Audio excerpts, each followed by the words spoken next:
ನಮ್ಮ ಬಬಲಾದಿ ಮಠದ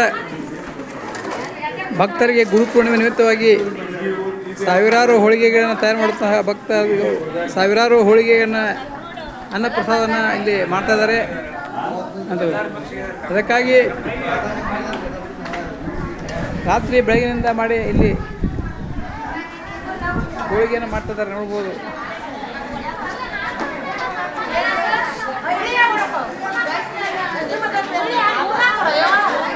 ಗೋಕಾಕ್ ತಾಲೂಕಿನ ಸಿಂಧಿ, ಕುರುಬೆಟ್ ಹಾಗೂ ಅರಭಾವಿ ಗ್ರಾಮಗಳ ಬೆಟ್ಟದ ಮಧ್ಯದಲ್ಲಿರುವ ಬಬಲಾದಿ ಶಾಖಾ ಮಠದಲ್ಲಿ ಗುರುಪೂರ್ಣಿಮಾ ಉತ್ಸವದ ಅಂಗವಾಗಿ ಸಾವಿರಾರು ಭಕ್ತರಿಗೆ ಶಿವಯ್ಯ ಅಪ್ಪಾಜಿ ಅವರ ಸಾನ್ನಿಧ್ಯದಲ್ಲಿ ಹೋಳಿಗೆ, ತುಪ್ಪ, ಹಾಲು ಸೇರಿದಂತೆ ಮಹಾಪ್ರಸಾದ ವ್ಯವಸ್ಥೆ ಮಾಡಲಾಗಿತ್ತು.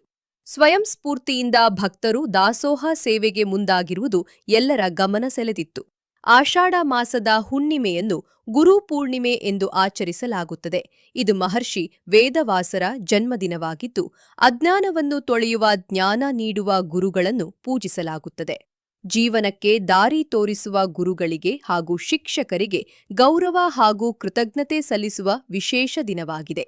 ಘಟಪ್ರಭಾ ಸಾಮಾಜಿಕ ಕಾರ್ಯಕರ್ತ ಹಾಗೂ ಬೆಳಗಾವಿ ಜಿಲ್ಲಾ ಗ್ರಾಮಾಂತರ ಬಿಜೆಪಿ ಕಾರ್ಯಕಾರಿ ಸದಸ್ಯ ಶ್ರೀಕಾಂತ್ ಮಹಾಜನ್, ಹಿರಿಯ ಬಿಜೆಪಿ ಸದಸ್ಯರಾದ ಸುರೇಶ್ ಪಾಟೀಲ್, ಕೆಆರ್ಎಚ್ ಶಿಕ್ಷಣ ಸಂಸ್ಥೆಯ ಅಧ್ಯಕ್ಷರಾದ ರಾಮಣ್ಣ ಹುಕ್ಕೇರಿ, ಮಲ್ಲಪ್ಪ ಮಹಾರಾಜ್ ಹುಕ್ಕೇರಿ, ಕೆಂಚಪ್ಪ ನಾಯಕ್, ಡಾ ವಿಜಯಕುಮಾರ್ ಪಾಟೀಲ್ ಸೇರಿದಂತೆ ಸಾವಿರಾರು ಭಕ್ತರು ಉತ್ಸವದಲ್ಲಿ ಪಾಲ್ಗೊಂಡು ಪರಮಪೂಜ್ಯ ಶಿವಯ್ಯ ಅಪ್ಪಾಜಿ ಅವರ ಆಶೀರ್ವಾದ ಪಡೆದರು.